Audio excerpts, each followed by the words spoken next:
Praise the Lord. கர்த்தர் நல்லவர். ஆமென். ஆண்டவராகிய இயேசு கிறிஸ்து நாமத்தினாலே உங்களை வாழ்த்துகிறோம். தேவ கிருபை பிரசன்னம் உங்களோடு இருப்பதாக. ஆமென். இந்த நாள் ஆண்டவர் வார்த்தைகளுக்கு நேராக நம்ம இருதயங்களை திருப்பலாம், எடுத்து வாசிக்கலாம். ரோமர் 12ஆம் அதிகாரம் 21ஆம் வசனம். Romans chapter 21, chapter 12 verse 21. Romans chapter 12 verse 21. நீ தீமையினாலே வெல்லப்படாமல் தீமையை நன்மையினாலே வெல்லு. ஆமென். எவ்வளவு அருமையான ஒரு வார்த்தை பாருங்க. அப்போஸ்தலனாகிய பவுல் ரோமபுரியில் இருக்க சபைக்கு எழுதுகிறாரு, நீ தீமையினாலே வெல்லப்படாமல் தீமையை நன்மையினாலே வெல்லு. நம் வாழ்வில் பல நேரங்களில் தீமை வருகிறது, ஆனா அந்த தீமையை நன்மையினால வெல்லணுமா? இன்றைக்கு தீமைக்கு தீமை செய்கிறவர்கள் அநேகர். எனக்கு தீங்கு செஞ்சிட்டாங்கல்ல, நான் மறுபடியும் அவளுக்கு தீமை செய்வேன். எனக்கு இப்படி செஞ்சிட்டாங்கள, மறுபடியும் பழி வாங்குவேன் என்று சொல்லி பழி வாங்குகிறவர்கள் அநேகர் உண்டு. ஆனா தீமையை நன்மையினாலே வெல்லு என்று கர்த்தருடைய வார்த்தை சொல்லுகிறது. நன்மை செய்தால் மேன்மை. நன்மை செய்கிறவங்களை கர்த்தர் ஆசீர்வதிப்பார். தீமை நன்மையினாலே வெல்லு, அதுதான் செய்தியுடைய தலைப்பு. தீமையை நன்மையினாலே வெல்லு. ஆண்டவர் நமக்கு சொல்லுகிற வார்த்தை என்ன தெரியுமா? நன்மை செய். பவுல் சொல்றாரு, அந்த முன்னாடி வசனத்தை 20ஆம் வசனத்தை வாசிக்கும் போது அப்போஸ்தலன் பவுல் சொல்லுகிற வசனத்தை வாசிக்கலாம். அன்றியும் உன் சத்துரு பசியா இருந்தால், அன்றியும் உன் சத்துரு பசியா இருந்தால் அவனுக்கு போஜனம் கொடு, அவனுக்கு பிரியாணி வாங்கி கொடு. அவன் தாகமா இருந்தால், அவன் தாகமா இருந்தால் அவனுக்கு பானம் கொடு, அவனுக்கு ஜூஸ் கொடு. நீ இப்படி செய்வதினால் அக்கினி தழையை அவன் தலையின் மேல் குவிப்பாய். நீ இப்படி செய்வதினால் அக்கினி தழலை அவன் தலையின் மேல் குவிப்பாய். வேதம் தெளிவாய் சொல்லு. பவுல் எழுதுகிறாரு, உனக்கு தீமை செஞ்சிட்டாங்கல்ல, தீமையே பதில் கொடுக்காத. உனக்கு தீமை செஞ்சவங்களுக்கு நன்மையே செய். மனுஷ சுவாபம் என்ன தெரியுமா? மாம்ச சுவாபம். நல்லா கவனிங்க. மனுஷ சுவாபம் அல்லது மாம்ச சுவாபம் என்ன தெரியுமா? நமக்கு என்ன செஞ்சாங்களோ அதை திரும்ப கொடுக்கிறது. என்ன திட்டினாங்க, நான் அவங்கள திட்டுவேன். என்ன இப்படி முறைச்சாங்க, நான் முறைப்பேன். பல நேரங்கள் நாம் கண்ணாடியை போல காட்சி அளிக்க விரும்புகிறோம். எனக்கு இப்படி செஞ்சிட்டாங்க, நான் ரிஃப்ளெக்ட் பண்ண விரும்புறேன், அதை உடனே ரியாக்ட் பண்ண விரும்புறேன். ஆனா வேதம் நமக்கு என்ன சொல்லுகிறது? கர்த்தர் நமக்கு என்ன சொல்லுகிறார்? ஆண்டவர் இந்த வாரத்தில் தியானிக்கும் போது கர்த்தர் குறித்து என்னோட பேசணும். நன்மையை குறித்து என்னோட பேச, நன்மை செய். கர்த்தர் கொடுத்த அந்த வார்த்தை தியானம் தான் இது. நீ தீமையினாலே வெல்லப்படாமல் தீமையை நன்மையினாலே வெல்லு. சத்துருனா யாரு? விரோதிக்கிறவங்க, பகைக்கிறவங்க. அவன் பகைக்கிறவன் பசியா இருக்கிறானா, அவனுக்கு சாப்பாடு கொடுக்க சொல்றான் ஆண்டவர். பவுல் அதாவது ஆள சொல்றாரு, சாப்பாடு கொடு. அவன் பட்டினியா இருக்கட்டும். எத்தனை முறை எனக்கு இப்படி செஞ்சிருக்கிறான். ஆண்டவர் என்ன சொல்றாரு? நீ பட்டினியாம இருக்கிறான், ஆனா அவனுக்கு சாப்பாடு கொடு. அவன் தாகமா இருக்கிறான், ஜூஸ் வாங்கி கொடு. சில இடத்துல கோவத்தில் பேசுகிறோமா, உங்கள் வீட்டில் பச்சை தண்ணி கூட குடிக்க மாட்டோம் என்று பல நேரங்களில் வீரப்ப பேசுகிறோம், அப்படி வாழ்கிறோம். ஆனால் வேதம் என்ன சொல்கிறது? கர்த்தர் என்ன சொல்கிறாரு? அந்த சுவாபத்தை, அந்த மாம்சிக சுவாபத்தை, அந்த எதிர்க்கிற சுவாபத்தை கர்த்தர் உடைக்க விரும்புகிறார். நமக்குள்ள ஒரு டிரான்ஸ்ஃபர்மேஷன் கொடுக்க விரும்புகிறார். நமக்குள்ள ஒரு மறுரூபம். ஆமென். எழுப்புதல், மறுரூபம் என்ன தெரியுமா? அந்த உள்ளான மனுஷன்ல வருகிற ஒரு மாற்றம்.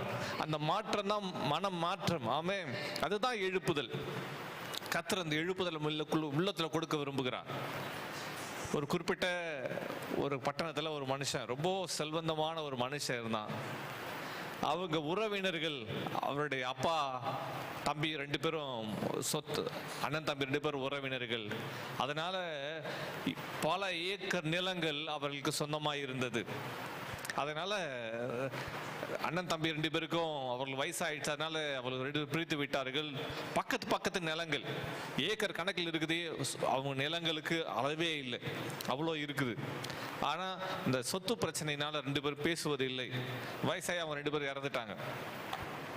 அவங்க அந்த கோபத்தில், அந்த எரிச்சல சண்டைகளை அப்படியே அவர் மறித்து விட்டார். அதுக்கு பிறகு அவங்க பிள்ளைகளும் அந்த காரியங்களில் ஈடுபடுவதில்லை. இது பங்காளி நிலங்கள் என்று சொல்லி பல காரியங்களை அவர்கள் இந்த நிலத்திலிருந்து அந்த காரியங்கள் போவது காம்பவுண்ட்லாம் போட்டு எல்லாவற்றையும் அவர்கள் பிரித்து விட்டார்கள். ஏக்கர் கணக்கில் இருக்கிறது, இந்த பக்கம் ஏக்கர் கணக்கில் இருக்கிறது. இப்படியாக வருஷங்கள் கடந்து போகிறது. அடுத்த தலைமுறைகள்லாம் எழும்புது. ஆனாலும் இந்த சம்பந்தமானவர்கள் அவர்களோடு கலப்பதில்லை, அவர்கள் இவர்களோடு கலப்பதில்லை, பேசுவதில்லை. இப்படி வருஷங்கள் கடந்து சென்றது. ஒரு நாள் இந்த தம்பி உறவின் முறையில் வந்த ஒரு பேரன், அவன் நல்லா படித்து நல்ல ஒரு நிலைமையில் அவன் இருக்கிறான். ஒரு முறை அவன் தன்னுடைய சொந்த ஊருக்கு வருகிறான். அவன் வருகிற வழியில் அவன் மெடிசின் டாக்டரை படிச்சுட்டு வருகிற வழியில் அவன் பார்க்குறான். அவங்க வரும்போது சொல்லுகிறார்கள், ஏதோ நம்முடைய நிலங்கள் எல்லாம் சொல்லுகிறான், எல்லாவற்றையும் பார்த்து விட்டு வருகிறான். அதுக்கு பிறகு இந்த கிராமத்தில் ஒரு வாரம் தங்கியிருந்து ஒரு நாள் மாலையில் சில நண்பர்களை அவர் அறிமுகப்படுத்துகிறார்கள். அவளை சந்திப்பதற்கு அவன் புறப்பட்டு போகும்போது வழியில் எல்லா ஜனங்கள்லாம் ஒரே பயங்கரமான சத்தம் இருக்கிறது. அதை பார்த்து விட்டு என்ன என்று விசாரிக்கும் போது தெரிகிறது, பார்த்தா ஒரு மனுஷனுக்கு ஒரு பாம்பு கடித்து அவன் ஆல்மோஸ்ட் மரித்து விட்டான் என்ற நிலைமையில் இருக்கிறார்கள். அப்போ வந்து கொண்டிருந்த அந்த கார் டிரைவர் சொல்றாரு, இவங்க நமக்கு எதிரானவர்கள், நமக்கு பங்காளி முறை தான், ஆனா பகையாளிகளா இருக்கிறாங்க, அதனால ஒன்றும் செய்யக்கூடாது, நம்ம கடந்து போகலாம் சொல்றான். இல்லை, உதவி செய்யணும்னு இந்த வாலிப பையன் சொல்றான். அவர்கள் சொல்றாரு, வேணாம் புறப்பட்டு போகலான்னு சொல்ல. இல்லை, காரை விட்டு இறங்கி நான் அப்படி செய்யக்கூடாது என்று இறங்கி முதலுதவி செய்து அதுக்கு பிறகு அவர் கார்லேயே அவரை கொண்டு போய் ஒரு ஹாஸ்பிட்டல் அட்மிட் செய்து அவனோடு இருந்து அந்த விஷத்தை முறிக்கப்பட்டது. அவன் சுகமாயிட்டான்.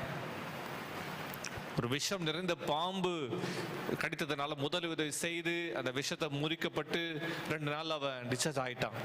ஆனால் அதே வகையான அந்த பாம்பு கடித்து அந்த கிராமத்தில் இருக்கிற அநேகர் சில வருஷங்களை மறிச்சிருக்கிறார்கள். இது அதுக்கு பிறகு உதவி செய்து விட்டு அவர் யார் என்று யாருக்கும் தெரியாது. உதவி செய்து விட்டு அவர் புறப்பட்டு போய்விட்டார். அதுக்கு பிறகு அந்த குடும்பத்தார் விசாரிக்கிறார்கள், யாரு செய்தது என்று கேட்கப்படுகிறது. அப்போ பாம்பு கடிக்கப்பட்ட அந்த பையன் அவன் சொல்றான், இப்படிப்பட்ட ஒரு நபரை நான் பார்த்தேன் என்று சொல்றான். அவர் யாருன்னா, நான் ஏற்கனவே சொன்னேன்ல பெரியப்பா, அவருடைய பேர பிள்ளை. அது மாத்திரமில்ல, அந்த குடும்பத்துல முக்கியமான ஒரு நபர். அவ்வளோ சொத்துகளுக்கு அந்த பிள்ளைக்கு, அவ்வளோ ஏக்கர் நிலங்களுக்கு சொந்தக்காரன் அந்த பிள்ளை விளையாடி கொண்டிருக்கும்போது அந்த பாம்பு தீண்டி விட்டது. ஒரு நாள் இப்படியாக ஒரு 10 நாள் கடந்து போயிருக்கும். அந்த பிள்ளை மறுபடியும் வீட்டுக்கு முன்னாடி விளையாடிட்டு இருக்கும்போது அந்த அவர் டாக்டர் மாதிரி தெரியாத, கிராமத்தில் யாருக்கும் தெரியல. அவர் அந்த வழியாக பைக்கில் நண்பர்களோடு போகும்போது அந்த சின்ன பையன் பார்த்துனான். இவர் தான் என்னை காப்பாற்றினார் என்று சொன்ன உடனே அங்கே உறவினர்கள், அப்படியா, யார் என்று சொல்லிட்டு எல்லாருமே அவரை போய் பிடித்து பேசுகிறாங்க. யார் என்று சொன்ன உடனே அவர் சொல்கிறாரு, உங்கள் பிள்ளை நல்லா இருக்கானா கேட்டுட்டு, நான் யாரெல்லாம் உங்களுக்கு தெரிய வேணாம், பிள்ளை நல்லா இருக்கானா? இல்லை, நீங்கள் சொல்லுங்க, நான் உங்களுக்கு ஏதாவது செய்யணும், எங்கள் வீட்டுக்கு வந்து விருது சாப்பிடுங்க. இல்லை, அவர் சொல்கிறாரு, வேண்டாம், நான் யாரு தெரிஞ்சா நீங்கள் உதவி செய்ய மாட்டீங்க, எங்கள் வீட்டுக்கு கூப்பிட மாட்டீங்க அப்படி என்று அவர் சொல்கிறார். அவன் சொல்கிறாங்க, நீ யாராக இருந்தாலும் பரவாயில்ல, இன்னைக்கு எங்கள் வீட்டில் கொண்டு போய் உனக்கு விருந்து கொடுக்குறோம் அப்படி சொல்லும்போது கொஞ்ச நேரத்தில் அவர் அங்கே நின்று கொண்டிருக்கிறார். அவங்க உறவின் முறையெல்லாம் வரவுடனே அவங்க உறவினர்களை பார்த்தோன்னே உங்களுக்கெல்லாம் கோபம் வருகிறது, எல்லாம் முறைத்து நின்று கொண்டிருக்கிறார்கள். அப்போது அவங்க உறவின் முறையில் நின்று வந்து, தம்பி எதுக்கு இங்கே நின்றுட்டு இருக்கிற, நீ வா நம்ம வீட்டுக்கு போகலான்னு சொன்ன உடனே அப்போதான் அவர்களுக்கு புரிகிறது, அவர்கள் பல வருஷமாக விரோதம் வைத்திருக்கிற ஒருவர் தான் அந்த குடும்பத்தை சார்ந்தவர், டாக்டராக இருக்கிறார் குறிப்பிட்ட இடத்துல. இன்றைக்கு அவர் ஊருக்கு வந்திருக்கிறார், அவர் தான் நம்ம பிள்ளை காப்பாத்திருக்கிறார் என்ற காரியம் தெரிய வருகிறது. அப்போ அவங்க சொல்றாங்க, நீ யாரா இருந்தாலும் பரவாயில்ல, எங்க வீட்டுக்கு வந்து விருந்து சாப்பிடு. அவர் சொல்றாரு, எங்க உறவினர்கள் எல்லாத்துலயும் நம்ம எல்லாம் சொந்தக்காரங்க, ஒரே ரத்தத்தின் பிள்ளைகள் தான், ஆனா இன்னைக்கு விரோதமா இருக்கிறோம். ஆனா ஒரு தீமை வரும்போது நன்மை செய்கிறது தான் நல்ல காரியம். சின்ன ஒரு பகையினால, இந்த சொத்து பிரச்சனைக்காகவா இவ்வளோ, ஒரு மனுஷன் செத்துட்டா நம்மளோட வரப்போகுது என்ன என்று சொல்லி அவர் பேசின உடனே இந்த குடும்பத்தில் இருக்கிறவங்க எல்லாருமே அவங்களுக்கு அந்த பிள்ளை உயிர் பழைச்சது என்ற காரியமே அவங்களுக்கு மனதில் அப்படியே இருக்குது. அதாவது அந்த செய்த அந்த ஒரு நன்மை நடந்து என்ன தெரியுமா, எத்தனையோ வருஷ பகைக்கு அந்த நாள் ஒரு முற்றுப்புள்ளியாய் மாறிட்டு. ஆமென். என்ன செய்தா தெரியுமா, அந்த முழு குடும்பத்தாரும் சேர்ந்து அவர் சொன்னாரு, எனக்கு விருந்து கொடுக்காதீங்க, ஆனா எங்க குடும்பத்தில் இருக்கிறவங்க கூட பேசுங்க. அவர் கேட்ட ஒரே ஒரு வார்த்தை, எனக்கு நன்மை செய்ய நினைச்சீங்கன்னா குடும்பத்தில் இருக்கிறவங்ககிட்ட பேசுங்க, அவ்வளவுதான். அடுத்தது என்ன தெரியுமா? மொத்த குடும்பத்தில் எல்லாம் புறப்பட்டு அவங்க பங்களா, அவங்க இருக்கிற வீட்டுக்கிட்ட போய் நிற்கிறாங்க. அவர்கள் சண்டைக்கு எல்லாம் வரிஞ்சுக்கிட்டு இருக்கிறார்கள். அப்போ அவங்க சொன்னாங்க, நம்ம எத்தனையோ வருஷம் பகையை இன்றைக்கு முடிவு கொண்டு வரலாம். ஏதோ ஒரு பிரச்சனை, சொத்து பிரச்சனை வந்துச்சு, ஆனால் அதுக்காக இத்தனை வருஷமா நாங்கள் பகையாளியாக இருக்க வேண்டிய அவசியம் இல்லை என்று சொல்லி அதனால ஒரு பெரிய சமாதானம் உண்டாயிற்று. ஆமே, தீமையை நன்மையினாலே வெல்லு. அங்க தீமை இருந்தது, அந்த தீமையை அவன் யோசித்து செய்யல. எதிர்பாராத விதத்தில் ஒரு பிள்ளை காக்கப்பட வேண்டும், உயிர் பிழைக்க வேண்டும் என்பதற்காக செய்த ஒரு நன்மை குடும்பங்களை இணைத்தது, சந்தோஷத்தை கொண்டு வந்தது. நீங்க செய்கிற ஒரு நன்மை அநேகர் வாழ்வில் ஆசீர்வாதத்தை உண்டு பண்ணும், நன்மையை உண்டு பண்ணும். ஆமே, ரோமர் 12ஆம் அதிகாரம் 9ஆம் வசனத்தை வாசிக்கும் போது அப்போஸ்தலன் பவுல் எழுதுகிறார். அதே அதிகாரத்தில் 9ஆம் வசனத்தை வாசிக்கலாம். உங்கள் அன்பு மாயமற்றதா இருப்பதாக தீமையை வெறுத்து நன்மையை பற்றி கொண்டிருங்கள். நன்மையை பற்றிக்கொள், நன்மையை பிடித்துக்கொள், நன்மையை உறுதியாய் பிடிச்சுக்கொள். இன்னைக்கு நன்மையை நம்ம பிடிச்சுக்கிறது இல்ல, தீமையை பிடித்துக் கொள்கிறார்கள், தீமையை உள்ளத்துல வச்சுக்கிறாங்க. வசனம் என்ன சொல்லுது? நன்மையை பற்றி கொண்டிருங்கள், நன்மையை கடைபிடிங்க, நன்மையை ஃபாலோ பண்ணுங்கன்னு வசனம் சொல்லுது. ஆனா நம்ம என்ன ஃபாலோ பண்றோம்? தீமையை ஃபாலோ பண்றோம். ஆமாவா? நாங்களாம் எப்படி இருந்தோம் தெரியுமா? ஆனா இத்தனை வருஷத்துக்கு முன்னாடி இப்படி செஞ்சிட்டாங்க, அதை செஞ்சிட்டாங்க சொல்லிட்டு எதை பிடிச்சிட்டு இருக்கோம்? தீமையை, பகையை, பொறாமையை, வெறுப்பை, அவங்க நமக்கு செய்த ஏதோ ஒரு காரியத்தை பிடிச்சு கொண்டிருக்கிறோம். கர்த்தரோட வசனம் சொல்லுது, நன்மையை பற்றி கொண்டிருங்கள். இன்னைக்கு நன்மை செய்ய நம்ம படிக்கணும். மத்தேயில இயேசு சொல்றதை வாசிக்கிறோம். மத்தேயு சுவிசேஷத்துல இயேசு சொல்றாரு. மத்தேயு சுவிசேஷம் 5ஆம் அதிகாரம் 44ஆம் வசனத்துல, மேத்யூ சாப்டர் 5 verse 44 அந்த வசனத்துல வாசிக்கும் போது இயேசு சொல்றாரு, நான் உங்களுக்கு சொல்லுகிறேன், உங்கள் சத்துருக்களை சிநேகியுங்கள். மலை பிரசங்கம். இயேசு என்ன சொல்றாரு?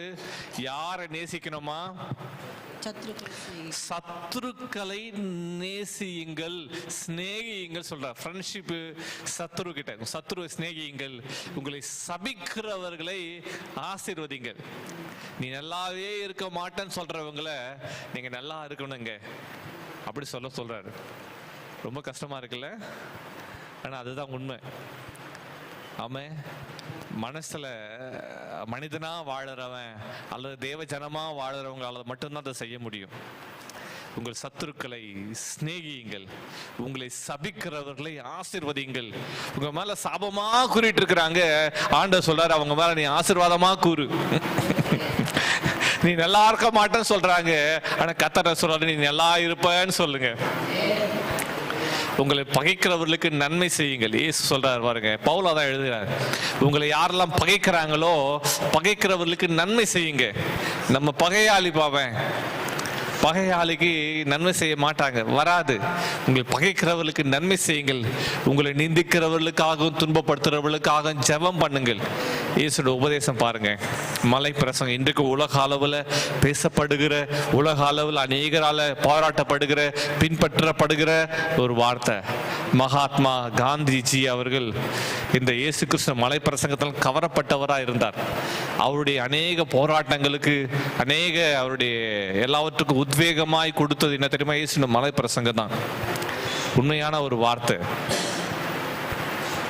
காந்திஜி துப்பாக்கி எடுத்து சண்டை போட சொல்லல, அவர் அகிம்சையை போதிச்சார்.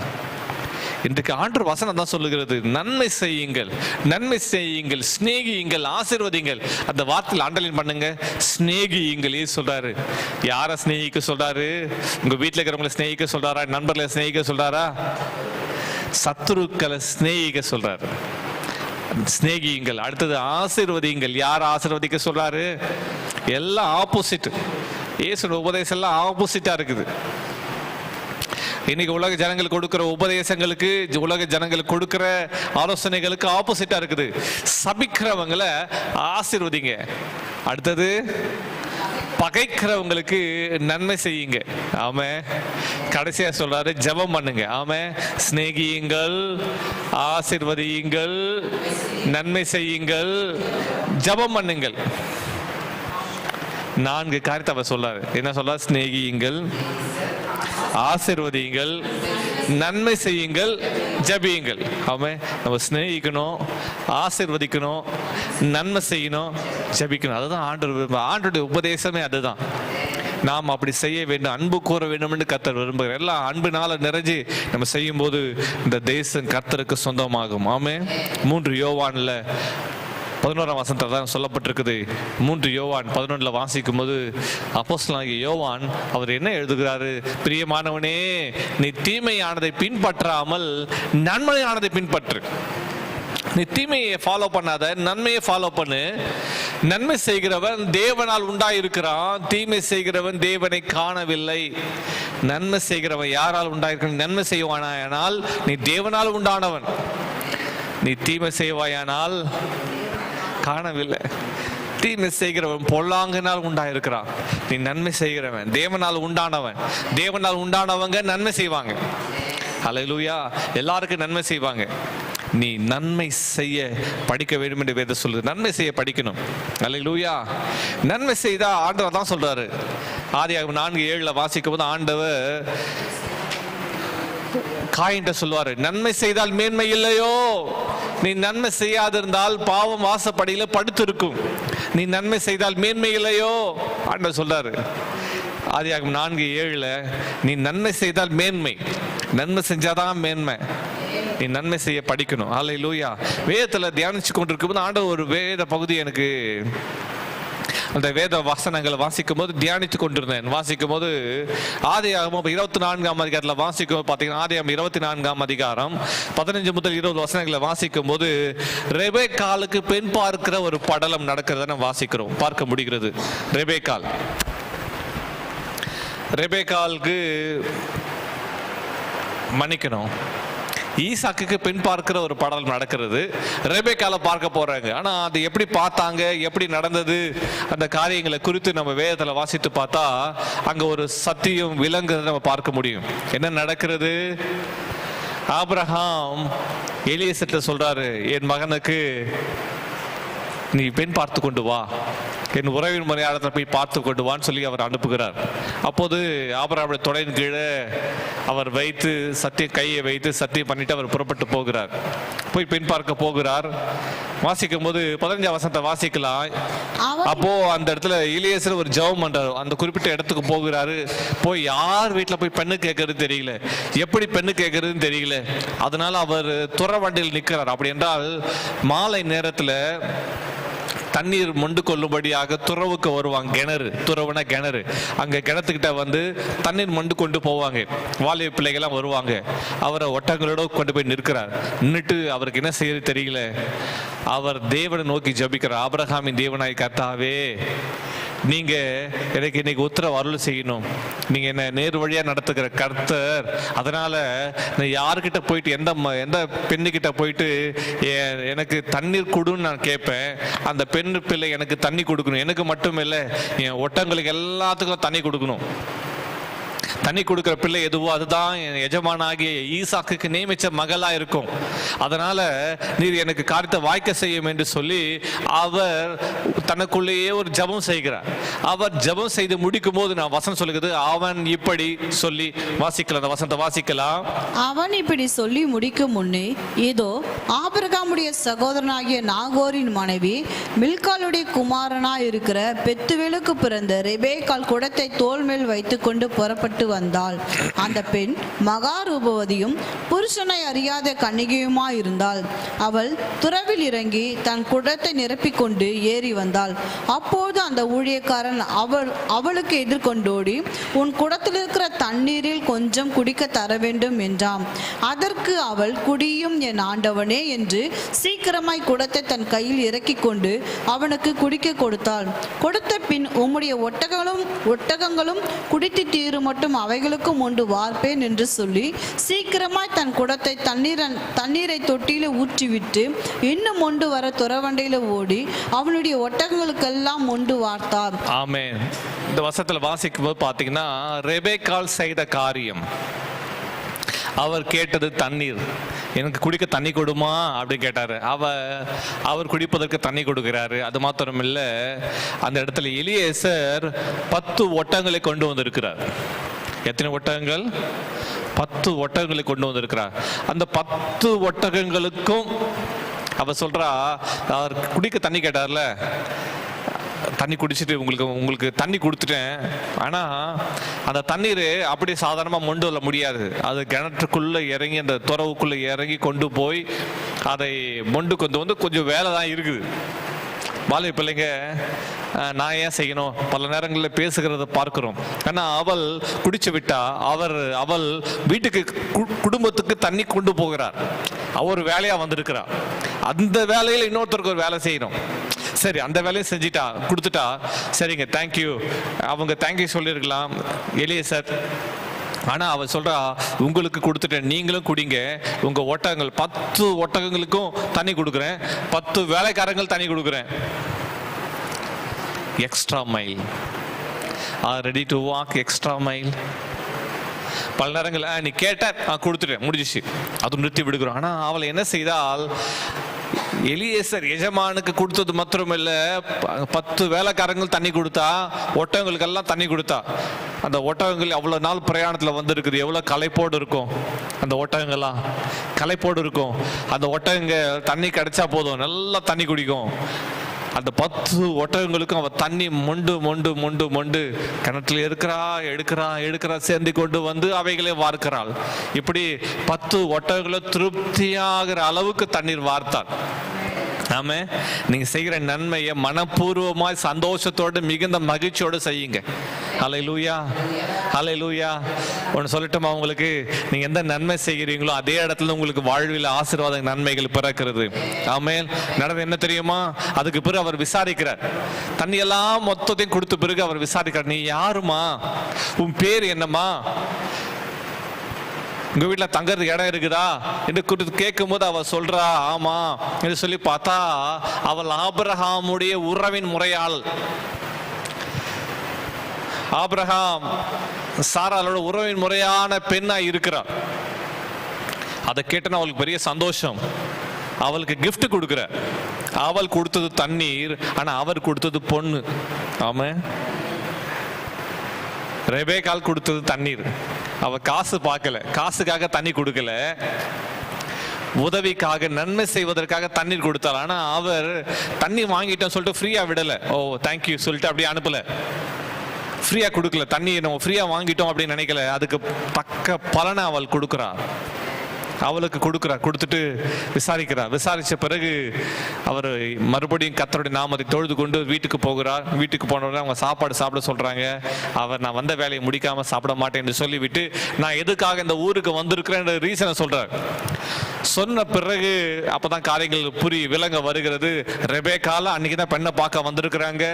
அடுத்த நாளே ஊர்ல இருந்து கூட்டிட்டு போறாங்க. எந்த ஒட்டகங்களுக்கு தண்ணீர் பாய்ச்சினாலோ, எந்த ஒட்டகங்களுக்கு தண்ணீர் வார்த்தாலே ரெபேக்காள், அதே ஒட்டகத்தின் மேலே அவள் அடுத்த நாள் பிரயாணம் புறப்பட்டாள். ஆமே, இன்றைக்கு தண்ணீர் வார்க்கிறவளா இருக்கலாம், அடுத்த நாள் அவள் எஜமானியா புறப்பட்டு போகிறாள். ஆமே, ஆமே. ரெபேக்காள் செய்த நன்மை அவளை எஜமாட்டியை மாற்றியது. ஆமே, ஒட்டகங்களுக்கு தண்ணீர் காட்டினால், ஆமே, அந்த ஒட்டகம் மேல ஏறி பிரயாணம் செய்தாள். ஆமே, அது மாத்திரமில்லை, அவர்களுக்கு எல்லாருக்கும் அவள் எஜமானியாய் மாறினாள். ஆமே, செய்த நன்மை. ஆமே, அவள் செய்த ஒரு நன்மை அன்றைக்கு அவள் உள்ளத்துல அவள் செய்த ஒரு நன்மை அவளுக்கு வழி திறந்தது. ஹல்லேலூயா. திருமணம், மேரேஜ் பிளஸ்ஸிங், திருமணத்துக்கான வழியை அதுதான் திறந்துச்சு. அங்க எல்லாம் கன்னி பெண்கள், அநேக பெண்கள் வந்து மாலை நேரத்தில் வருவாங்க. ஆனா கர்த்தருடைய நேரத்தை உணர்ந்தவளாய், கர்த்தருடைய தருணத்தை உணர்ந்தவளாய் அவள் கிரியை செய்தாள். ஆமே, எல்லா நேரங்களும் தருணங்கள் வாசலை தட்டி கொண்டிருப்பதில்லை. ஆனா கிடைத்த தருணங்களை பயன்படுத்தி கொள்ள வேண்டும். அந்த ஆப்பர்ச்சுனிட்டியை ரெபேக்காள் பயன்படுத்தினா. அவள் தண்ணி கேட்டா, எல்லாருக்கும் தண்ணி கொடுத்தா. ஆமே, ஹல்லேலூயா. வசனம் இப்படியா சொல்லுது, நீதிமொழிகள் 11ஆம் அதிகாரம் 25ஆம் வசனம் சொல்லுது, உதார குணமுள்ள ஆத்துமா செழிக்கும், எவன் தண்ணீர் பாய்ச்சுகிறானோ அவனுக்கு தண்ணீர் பாய்ச்சப்படும். உதார குணமுள்ள ஆத்துமா செழிக்கும், உதார குணத்தோடு இருக்கணும். ஆமா, எவன் தண்ணீர் பாய்ச்சுறானோ அவனுக்கு தண்ணீர் பாய்ச்சப்படும். ஹல்லேலூயா. இந்த உலகத்தை சொல்லுவாங்க இப்படியா டைலாக், என்ன தெரியுமா, தண்ணி காட்டுறது. அவள் தண்ணீர் பாய்ச்சினாள், அவளுக்கு தண்ணீர் பாய்ச்சப்பட்டது. அவளை மனமோந்து கொடுத்தாள். நடந்து என்ன தெரியுமா, இப்ப இன்னைக்கு திருமணத்துக்கான காரியங்கள் பார்க்கும்போது எவ்வளோ ப்ரொசீஜர், எவ்வளோ ஃபார்மாலிட்டிஸ் எல்லாம் நடக்குது. ஆனால் அந்த நாட்கள், ஆதி நாட்கள் என்ன தெரியுமா, அன்றைக்கு தான் பெண்ணை பார்த்தாங்க, அடுத்த நாளே திருமணத்துக்காக கூட்டி கொண்டு போயிட்டார்கள், முடிஞ்சிச்சு, அவ்வளோதான் காரியம், அவ்வளோதான். அவ்வளோ சிம்பிளாக இருந்துச்சு. ஆனால் இன்றைக்கு பெண்ணும் ஹைட்டாக இருக்குது, பையன் ஹைட்டாக இருக்கிறான், குள்ளமாக இருக்கிறான், ஷார்ட்டாக இருக்கிறான், வெயிட்டாக இருக்கிறான், பையன் பொண்ணு என்ன டவுரி சிஸ்டமு, என்னென்ன ஏகப்பட்ட ஃபார்மாலிட்டிஸ். ஆனால் அன்றைக்கு நாட்களில் ஒன்றுமே இல்லை. They lived by faith. அவங்க விசுவாசத்துல தான் வாழ்ந்தாங்க. ஹல்லேலூயா. எவ்வளோ அருமையான ஒரு காரியம் பாருங்க. அவள் செய்த நன்மை அவளுக்கு ஒரு திருமண வாழ்வை கட்டளையிட்டது. ஹல்லேலூயா. உன்னுடைய நன்மை, நீ செய்கிற நன்மை உனக்கு உயர்வை கொண்டு வரும், மேன்மை கொண்டு வரும். ஆமென். நீ செய்த ஏதோ ஒரு நன்மை உன் வாழ்வில் மகிமையான காரியங்களை கொண்டு வரும். ஆமென். நான் ஆரம்பத்தில் சொன்ன ஒரு இன்சிடென்ட், அவள் செய்த ஒரு நன்மை, அந்த பிள்ளையோட உயிர் காப்பாற்றப்பட்டது. குடும்பத்தில் இருக்கிற சமாதான அந்த கட்டுகள், சமாதான உளைச்சல்கள், சமாதான அந்த காரியங்களிலிருந்து கர்த்தர் விடுதலை கொடுத்து சந்தோஷத்தை, மகிழ்ச்சியை கட்டளையிட்டார். ஆமென். இன்னொரு மனுஷனை குறித்து நம்ம சொல்லணும். ஹல்லேலூயா. யார்னா மோசே. யாத்திராகமத்தின் புத்தகம் 2ஆம் அதிகாரத்தில் வாசித்து பார்த்தீங்கன்னா, எக்ஸோடஸ் சாப்டர் 2 verses 15 to 22. யாத்திராகமத்தின் புத்தகம் 2ஆம் அதிகாரம் 15-22 வசனங்களை வாசிக்கும் போது அங்கே சொல்லப்பட்டது, பார்வோன் அந்த காரியத்தை கேட்ட போது, மோசே எகிப்தில் இருக்கும்போது ஒரு எகிப்தனை கொன்று போட்டான்.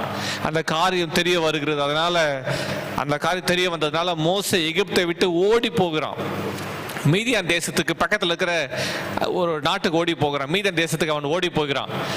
ஓடி போன பிறகு அங்கே நடந்த காரியம், மோசே கொலை செய்ய பார்வோன் வகை தேடினா. மோசே பார்வோனத்தில் தப்பி ஓடி மீதியான் தேசத்தில் போய் தங்கி ஒரு துறவண்டையில் அவன் உட்கார்ந்து கொண்டிருக்கிறான்.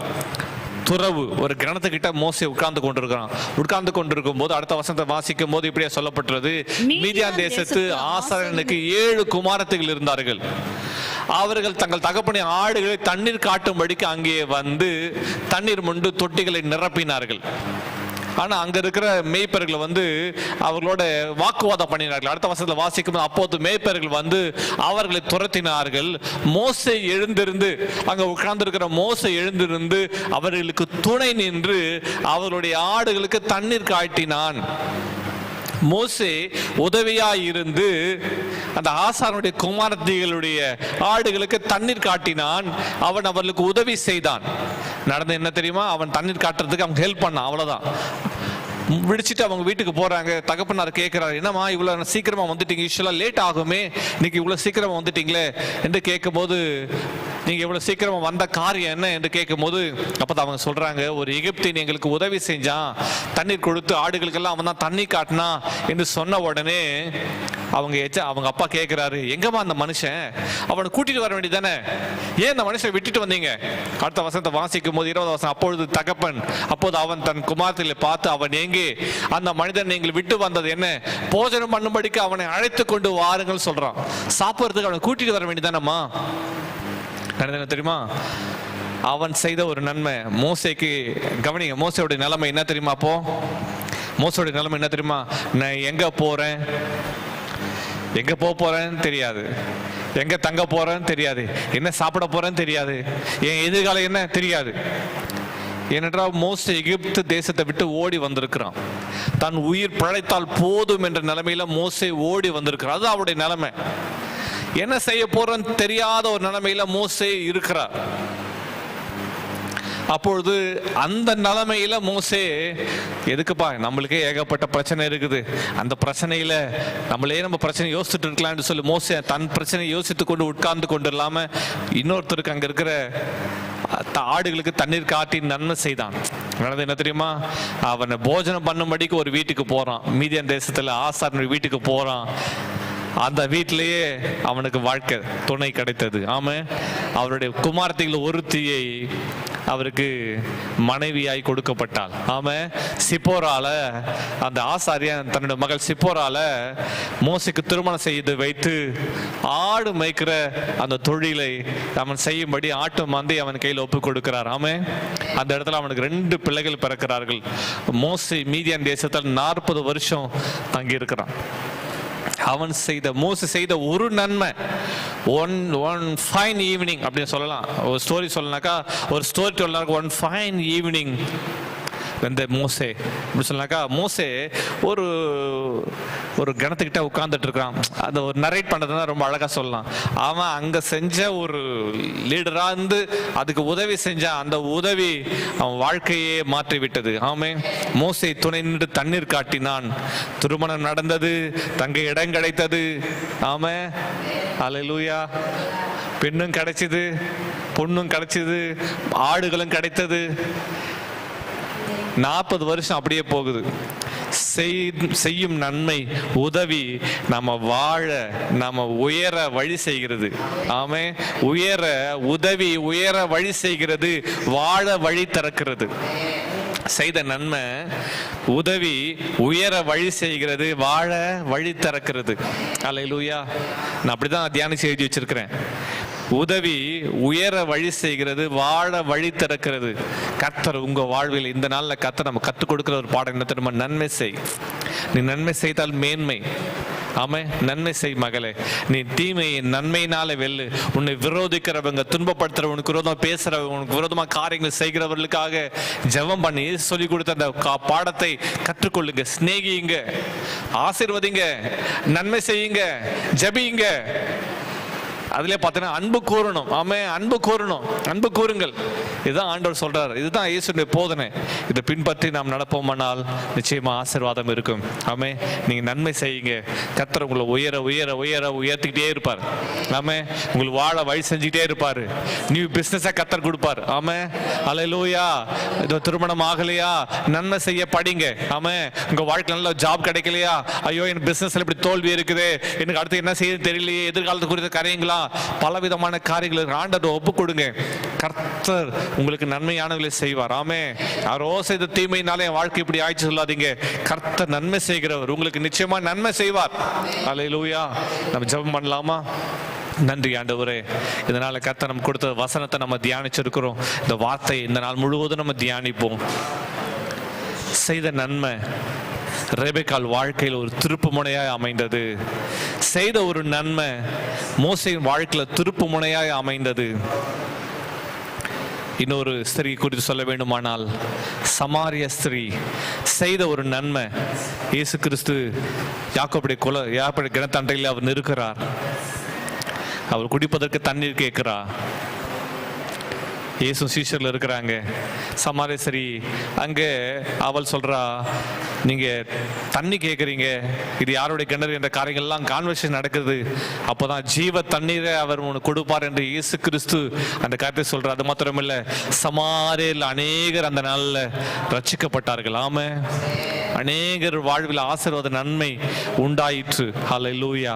அன்றைக்கு சமாரிய பெண் கொடுத்த தண்ணீர். ஹல்லேலூயா, ஹல்லேலூயா, ஹல்லேலூயா, ஹல்லேலூயா. நீங்க செய்கிற நன்மை உங்களுக்கு வழி திறக்குது, உயர வழி திறக்குது, வாசல்களை திறக்குது. நன்மைகளை, கிருபைகளை கர்த்தர் உங்கள் வாழ்வில் கட்டளையிடுகிறார். நன்மைகள், கிருபை உங்களை தொடர்படி செய்கிறார். ஹல்லேலூயா. மகளே, நீ நன்மை செய். நன்மை செய்யவும் தான தர்மம் பண்ணவும் மறவாதிருங்கள். இப்படி பல பல பலிகளின் மேல் தேவன் பிரியமாய் இருக்கிறார் வேதம் சொல்கிறது அல்லவா? நன்மை செய்ய படியுங்கள் மகளே, நன்மை செய்ய படி மகனே, நன்மை செய்ய படி. அநேகருக்கு நன்மை செய்து கொண்டே இருப்போம். நன்மை செய்வதை மட்டுமே நாம் செய்வோம்.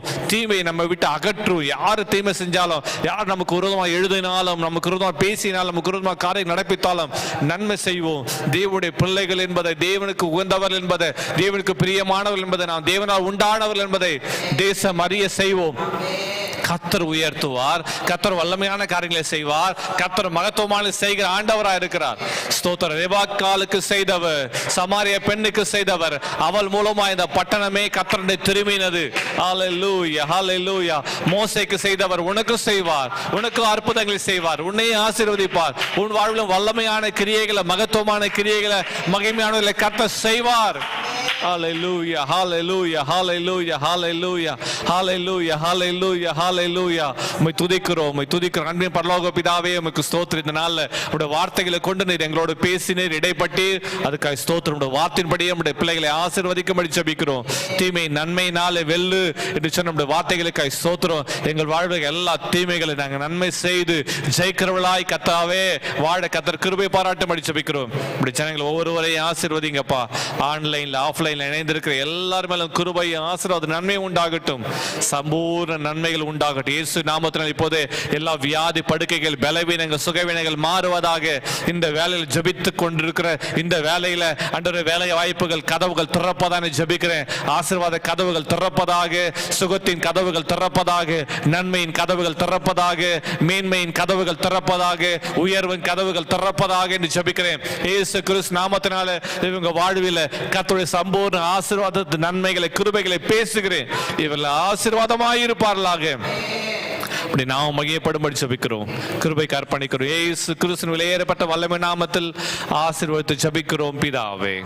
ஆமென், ஆமென். எல்லாரும் இணைந்து சொல்லுவோம். என் ஆத்துமாவே கர்த்தரை ஸ்தோத்திரி, என் முழு உள்ளமையோட பரிசுத்த நாமத்தை ஸ்தோத்திரி. என் ஆத்துமாவே கர்த்தரை ஸ்தோத்திரி, கர்த்தர் செய்த சகல உபகாரங்களையும் மறவாதே. ஆமென், ஆமென். நம்முடைய கர்த்தராகிய இயேசு கிறிஸ்துவின் கிருபையும் பிதாவாகிய தேவனுடைய அன்பும் பரிசுத்த ஆவியானவர் நடக்க ஐக்கியமும் வழி நடத்தலும் இன்றும் என்றும் சதா காலங்களிலும் நம் அனைவரோடு கூட இருப்பதாக. ஆமென், ஆமென்.